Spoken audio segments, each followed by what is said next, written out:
मैं डॉक्टर भामा अग्रवाल आपके अपने यूट्यूब चैनल पर आपका स्वागत करती हूँ, अभिनंदन करती हूँ।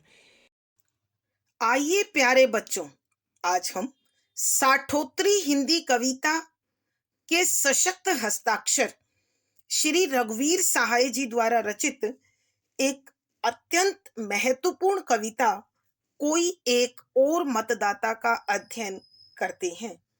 इस कविता में कवि ने दीनहीन, असहाय और गरीब के प्रति गहन सहानुभूति प्रकट की है। कवि बताते हैं कि इस व्यवस्था तंत्र के लिए प्रत्येक नागरिक महज एक मतदाता के अतिरिक्त कुछ नहीं है। यह व्यवस्था तंत्र उसे इंसान समझकर उसके प्रति संवेदना, सहानुभूति, न्याय और सहयोग का रवैया नहीं अपनाता। परिणाम स्वरूप गरीब व्यक्ति न जाने किस किस प्रकार की मौतें मरता है।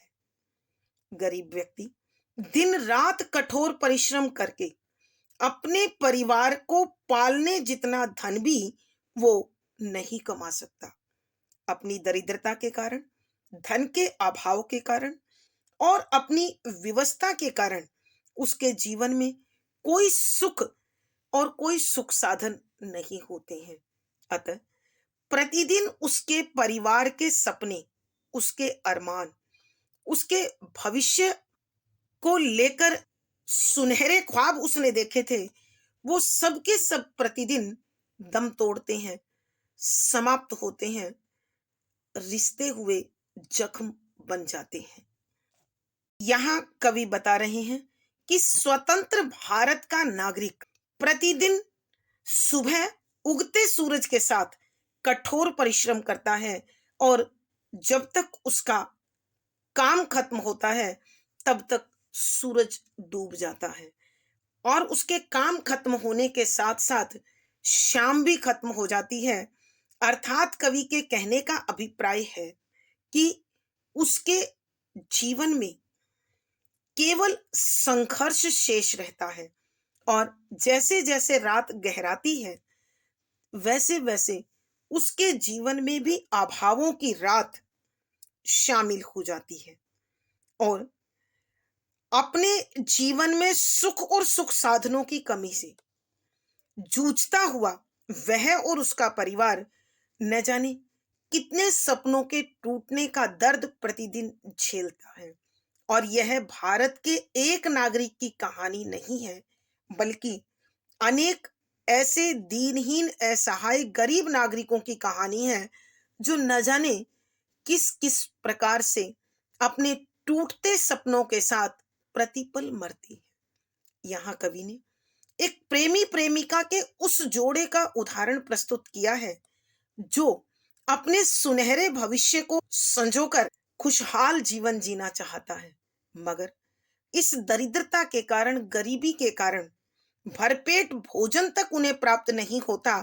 अतः वह अपनी आत्महत्या की सूचना सूचना विभाग को देख मृत्यु को प्राप्त हो जाते हैं।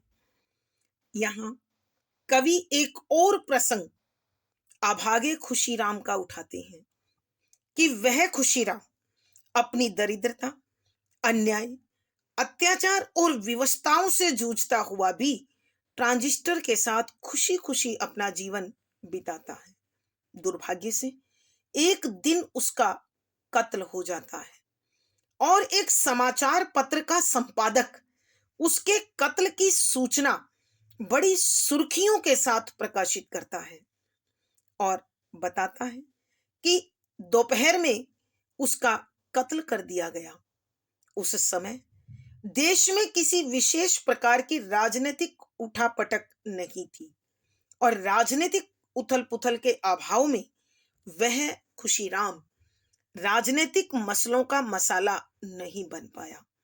परिणाम स्वरूप उसकी मृत्यु को उसकी बदचलनी के कर्मों का परिणाम घोषित किया गया और बताया गया कि यह उसके कर्मों का फल था और यह व्यवस्था तंत्र उस गरीब के साथ, उस दीनहीन व्यक्ति के साथ कोई न्याय नहीं करता है। यहाँ कवि बताना चाहते हैं कि व्यवस्था तंत्र और समाज दोनों ही ऐसे व्यक्तियों के प्रति संवेदनहीन होकर बड़ा कठोर, निर्मम, क्रूरतापूर्ण व्यवहार करती हैं। इसलिए कवि छायावादी कवि को श्रेष्ठ मानता है, उसकी संवेदनशीलता को उत्तम मानता है, वह उसकी उदारता का, उसके दिल की विशालता का प्रशंसक है। वह बताता है कि किस प्रकार छायावादी कवि मानव मात्र की छोटी सी पीड़ा, एक छोटे से दुख को लेकर इतना अधिक भावुक हो जाता था कि वह सुंदर मनोरम गीतों की रचना करता था। यही कारण है कि छायावादी कवि आज भी महान कवि और श्रेष्ठ गीतकार है। आज प्रतिदिन न जाने कितने दीनहीन नागरिक अर्थात मतदाता प्रतिपल मरते हैं, लेकिन न तो समकालीन कवि, न व्यवस्था तंत्र और न समाज उनके प्रति संवेदनशील है, भावुक है, उदार है। परिणाम स्वरूप किसी व्यक्ति की मृत्यु किसी के लिए पीड़ा का विषय नहीं, एक सामान्य सी बात हो। तो आइए बच्चों, कवि की इन गहन अनुभूतियों से भरी कविता का अध्ययन अब हम आरंभ करते हैं। पद संख्या 3। एक दिन आखिरकार दोपहर में छुरे से मारा गया खुशीराम। वह अशुभ दिन था। कोई राजनीति का मसला देश में उस वक्त पेश नहीं था। खुशीराम बन नहीं सका कत्ल का मसाला, बदचलनी का बना। उसने जैसा किया वैसा भरा। इतना दुख मैं देख नहीं सकता। प्रसंग पूर्ववत। संदर्भ, यहाँ कविवर स्वतंत्र भारत के दीनहीन गरीब नागरिक के प्रति गहन सहानुभूति रखते हैं और व्यवस्था तंत्र पर करारा व्यंग करते हैं कि उनके लिए देश के नागरिक महज एक मत के अतिरिक्त कोई और महत्व नहीं रखते हैं। अतः इस स्वतंत्र भारत के नागरिकों को नागरिक होने के नाते न्याय मिलना चाहिए, अधिकार मिलना चाहिए, सुरक्षा मिलनी चाहिए, संरक्षण मिलना चाहिए। इसका पुरजोर समर्थन करते हुए कविवर लिखते हैं कि व्याख्या, शब्दों के अर्थ आवश्यकता के अनुसार एक दिन आखिरकार दोपहर में छुरे से मारा गया खुशीराम कि अखबार में छापा गया कि अंततः दोपहर के समय छुरे से खुशीराम की किसी ने हत्या कर दी। अर्थात कवि के कहने का भाव यह है कि वह खुशीराम जो अन्याय, अत्याचार सहकर भी अपने आप को प्रसन्न रख रहा था, अपने आप को खुशनसीब मान रहा था, वह खुशीराम आखिरकार किसी के द्वारा कत्ल कर दिया गया। वह अशुभ दिन था कि जिस दिन खुशीराम की हत्या की गई, वह दिन व्यवस्था तंत्र के लिए अत्यंत अशुभ था, क्योंकि अगर उस समय देश में राजनीति का कोई विशेष मुद्दा होता, कोई विशेष मसला होता, कोई विशेष उठापटक होती, तो यही खुशीराम सुर्खियों में होता और उन सुर्खियों के साथ खुशीराम के परिवार को व्यवस्था तंत्र की सहानुभूति मिल जाती और राजनीति को इस अवसर का लाभ उठाने का मौका मिल जाता। मगर दुर्भाग्य, उस समय कोई राजनीतिक सुरबुराहट देश भर में नहीं थी। अतः खुशीराम की मृत्यु उसके कर्मों का परिणाम घोषित हुई। खुशीराम बन नहीं सका कत्ल का मसाला कि वह राजनीतिक उठापटक के अभाव में कत्ल का मसाला नहीं बन पाया। अर्थात राजनीतिक अवसरवादिता का लाभ उसे प्राप्त नहीं हुआ। इसलिए समाचार पत्र ने बदचलनी का बना उसकी खबर में उसे बदचलन घोषित कर दिया गया, चरित्रहीन घोषित कर दिया गया और उस चरित्रहीनता के कारण ही उसका कत्ल कारण बना। उसने जैसा किया वैसा भरा और समाचार पत्र ने, व्यवस्था तंत्र ने, कानून ने उसके कर्मों का परिणाम इस कत्ल को घोषित कर अपनी जिम्मेदारी से पल्ला झाड़ लिया। अर्थात खुशी राम को न्याय प्राप्त नहीं हुआ। इतना दुख मैं देख नहीं सकता कि कवि बताते हैं कि इस गरीब के साथ ऐसा अन्याय एक स्वतंत्र भारत के नागरिक के प्रति व्यवस्था तंत्र का, मीडिया का, कानून का यह अन्याय मुझसे देखा नहीं जा सकता। अर्थात कवि के कहने का भाव यह है कि इस भारतवर्ष में ऐसी व्यवस्था बन चुकी है कि देश का नागरिक इस व्यवस्था तंत्र के लिए एक मानव नहीं है, वह महज एक मतदाता है और उसका महत्व केवल एक मत का है।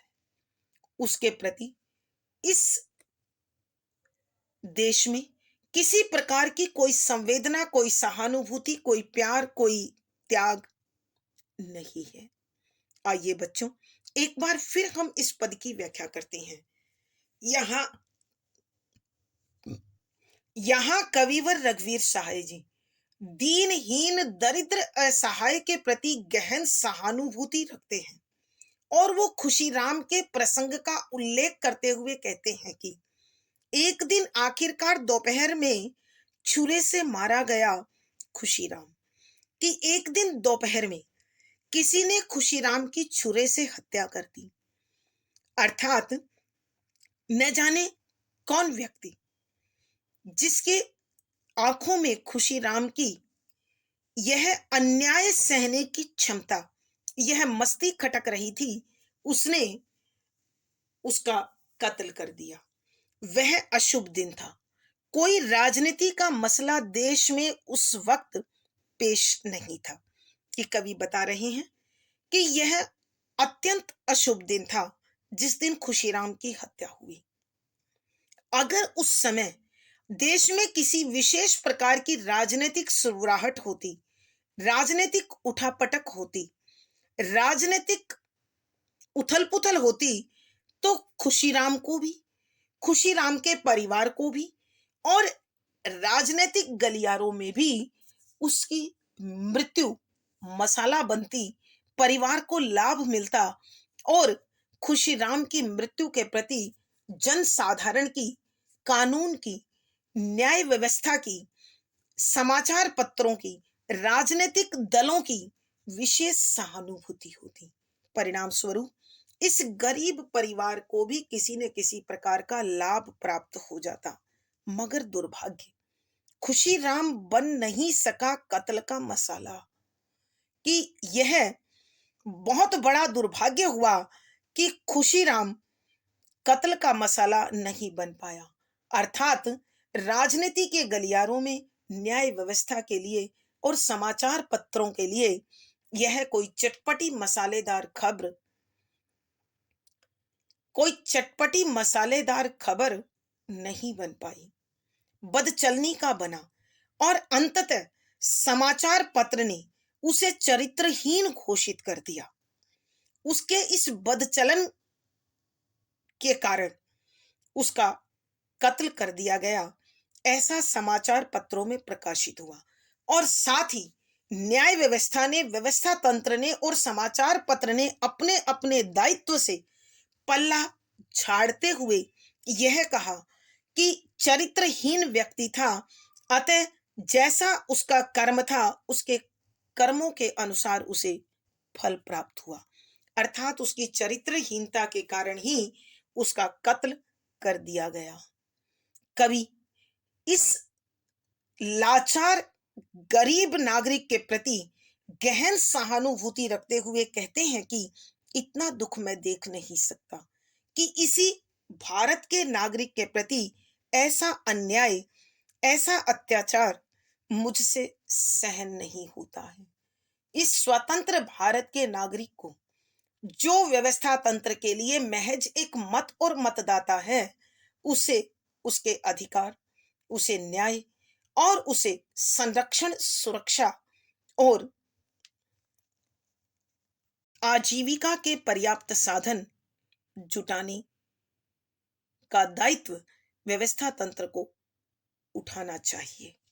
भावार्थ: कवि के कहने का भाव यह है कि स्वतंत्र भारत का गरीब नागरिक व्यवस्था तंत्र और न्याय व्यवस्था के लिए तो महज एक मतदाता ही है, मत ही है। समाचार पत्र के लिए भी एक चटपटी खबर के अलावा कुछ और नहीं है। अर्थात उनकी संवेदनहीनता के कारण ही नागरिकों की ऐसी दुर्दशा है। विशेष यहाँ कवि संवेदनहीन व्यवस्था तंत्र पर करारी चोट करते हैं। कवि की सहानुभूति दरिद्र गरीब वर्ग के प्रति है। सरल, सहज, परवाहमयी खड़ी बोली में लिखी गई रचना है। करुण रस प्रसाद गुण है। व्यंजना शब्द शक्ति है। मुक्तक छंद, गेय शैली और संगीतात्मकता बनी हुई है। जैसी करनी वैसी भरनी लकोक्ति का व्यंजनार्थक प्रयोग हुआ है। यहाँ अनुप्रास, उल्लेख और व्याज स्तुति आदि अलंकारों का बड़ा सुंदर सटीक प्रयोग हुआ है। पद संख्या 4। कितना अच्छा था छायावादी, एक दुख लेकर वह एक गान देता था। कितना कुशल या प्रगतिवादी, हर दुख का कारण वह पहचान लेता था। कितना महान था गीतकार, जो दुख के मारे अपनी जान लेता था। कितना अकेला हूं मैं इस समाज में, जहां सदा मरता है एक और मतदाता।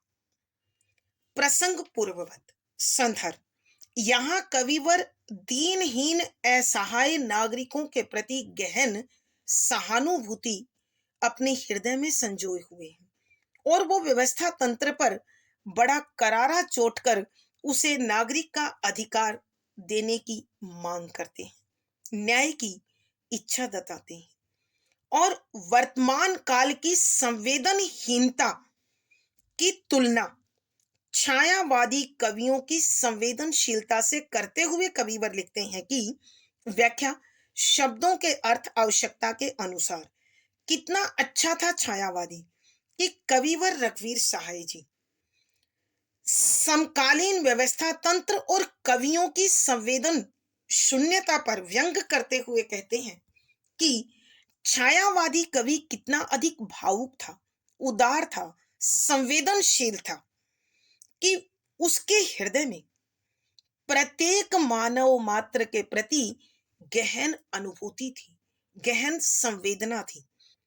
परिणाम स्वरूप एक दुख लेकर वह एक गान देता था कि किसी मानव अथवा जीव मात्र का छोटा सा दुख, नन्ही सी पीड़ा उसे इतनी अधिक संवेदना के स्तर पर अनुभूत होती थी, महसूस होती थी कि वह उस दुख के कारण भावना से भरकर एक गीत लिखता था और उसके ये गीत बड़े अमर होते थे, शाश्वत होते थे, लोगों के भावों को जगाने वाले होते थे।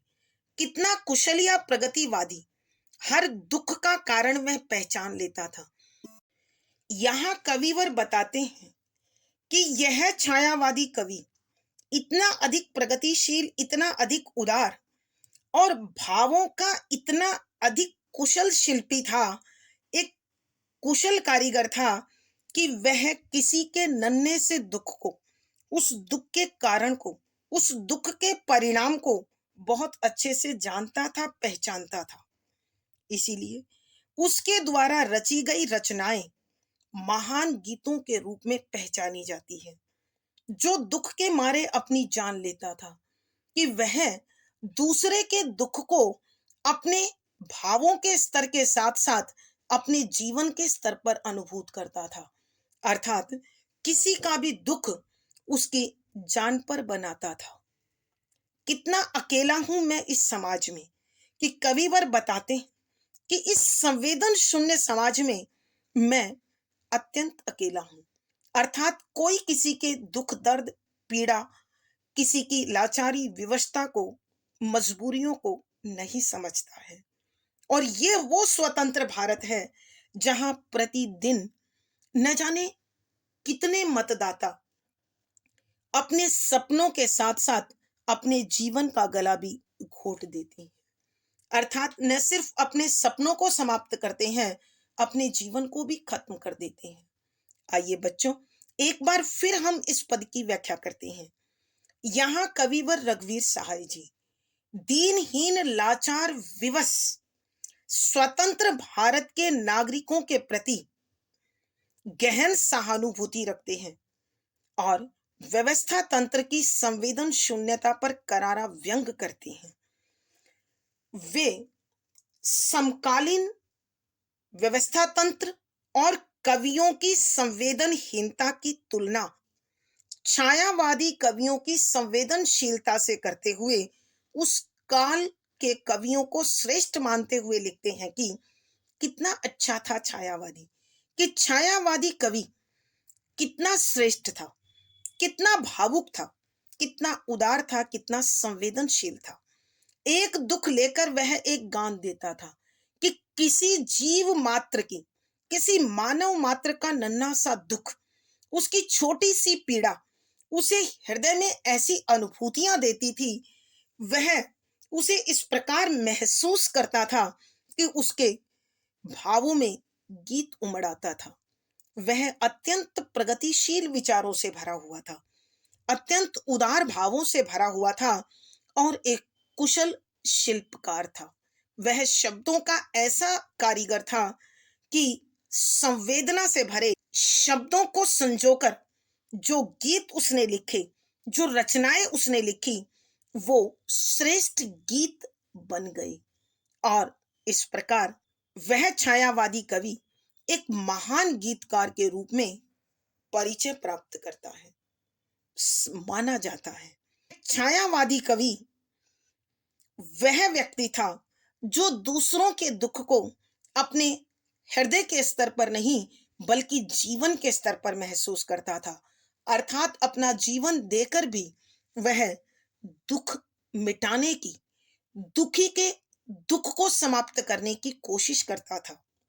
एक मैं हूं, कितना अकेला हूं मैं इस समाज में, कि संवेदनहीन समाज में मैं नितांत अकेला हूं, अर्थात यह वह समय है जब किसी के प्रति कोई सहानुभूति, कोई संवेदना, कोई भावना नहीं जुड़ी हुई है।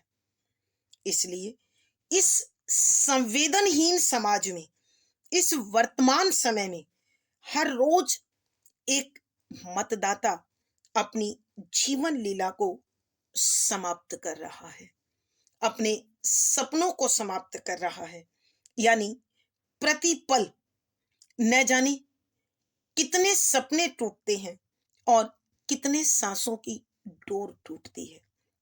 आज के समय में किसी के लिए किसी के दिल में कोई दर्द नहीं है, कोई व्यक्ति किसी दूसरे के प्रति कोई सहानुभूति नहीं रखता है। सब अत्यंत अकेले हैं, अपनी अपनी पीड़ाओं में डूबे हुए हैं। परिणाम स्वरूप जीवन से मृत्यु उन्हें आसान लगती है।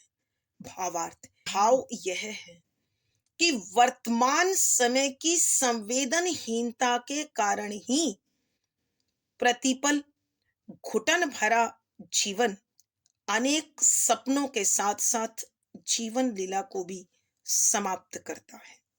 विशेष यहाँ कविवर समकालीन साहित्यिक प्रवृत्तियों की छायावादी साहित्यिक प्रवृत्तियों से तुलना करते हैं, व्यवस्था तंत्र पर करारा व्यंग और दीनहीन के प्रति सहानुभूति प्रकट करते हैं। सरल सहज प्रभामयी खड़ी बोली की रचना है, शांत रस प्रसाद गुण है, लक्षणा शब्द शक्ति है, मुक्तक छंद गे शैली और संगीतात्मकता बनी हुई है। यहाँ जान देना मुहावरे का सुंदर सटीक भावपूर्ण प्रयोग हुआ है। यहाँ अनुप्रास, उल्लेख, स्मरण आदि अलंकारों का सुंदर सटीक प्रयोग हुआ है। आज की कक्षा में प्यारे बच्चों इतना ही। अगली वीडियो में फिर मुलाकात होगी। आशा है पढ़ा गया विषय आपको समझ में भी आया होगा और रोचक भी लगा होगा, और अवश्य आपके हृदय में भी अनेक प्रश्न जन्म ले रहे होंगे। अपने भाव व विचार कमेंट बॉक्स में लिखें। वीडियो को लाइक करें, शेयर करें और चैनल सब्सक्राइब करें। आपका दिन और जीवन मंगलमय हो, इसी शुभकामना के साथ आभार, धन्यवाद।